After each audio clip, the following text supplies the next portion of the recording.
Borbena zmaga proti Muri in spet smo na zmagovalnih tirih. 2 avtogola Prekmurcev in še v prvem polčasu znižanje Murašev, nato pa je znova udarila naveza najboljšega asistenta in strelca lige, Tolič Vipotnik za končnih 3-1.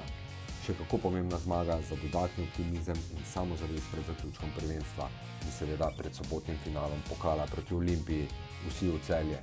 Pred vami pa so vrhunci zanimive tekme proti Muri.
Da, rijetko se tako dogodi da jednostavno ekipa si da zabije 2 gola i to 2 sporedna, ali opet kad se i dogodi, bolje da se dogodi protivniku nego nama. Znači danas je bilo čak i momenata u utakmici kada nismo bili dobri, kad je bilo malo i nereda u ovom taktičkom defanzivnom stajanju, ali i takve nekakve propuste onda nadoknadiš sa sprintom, sa trkom i to je jedini put. Proti Celju nismo bili na nivou kakvi smo želeli, predvsem po energetiki nismo bili, po energiji. Danas smo se zbrali, smo naredili to kad smo se zmenili s opčilnici smo bili, vemo da smo morali danas zmagat, jer da naredimo pritisak nad celjom i ovo je dobra popotnica za subotu za finale pokala. Ne?